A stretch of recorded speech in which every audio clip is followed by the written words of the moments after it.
All right, YouTube family, I'm back again today with another Nick the Tutor book review. Today, I'm going to be reviewing another book in the test prep industry, the Kaplan books. Now, this is an old version of a book. I don't even know how I got this in 2017. I'm going to go through what this book is, what it has in it, what it's useful for, what it's not useful for, and I'm going to give it a Nick score at the end. So let's get into it.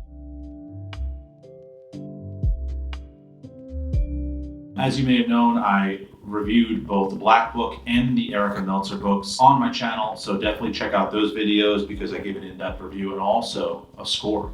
So let's see, what is in this book? You have a bunch of stuff about, equations, math practice and prepare, some strategies, solving inequalities, so on and so forth, ratios. So some instructional content, I would say. Then you move on to different chapters. I mean, there's a decent amount of instructional content here.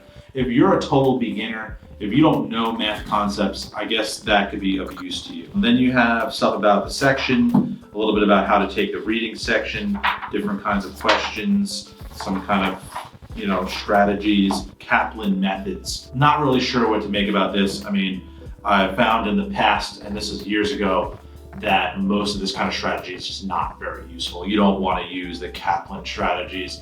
Maybe back in the 1950s, the Kaplan strategies were good back when Stanley was at the helm. But now we're in the modern Kaplan, which has got its online college.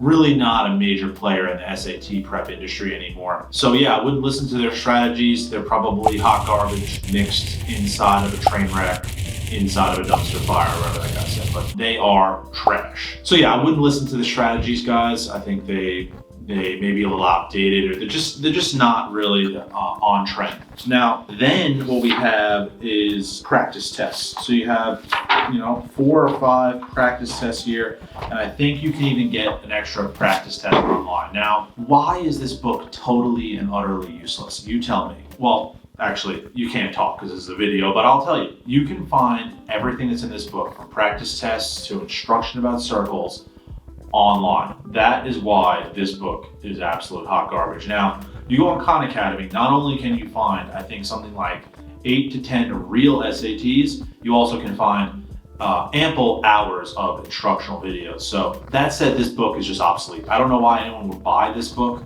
I may have bought this at the beginning of the new SAT, that's why we needed it. But I would say at this point in time, there's so much out there online for free that you don't have to pay $29.99 or have to pay for this book. So I'm gonna put this in the absolute dumpster category. I'm gonna give this book a Nick score of a 1.1. And I also want to explain one more thing. Why, okay, Nick, you say the book's useless, but is it good?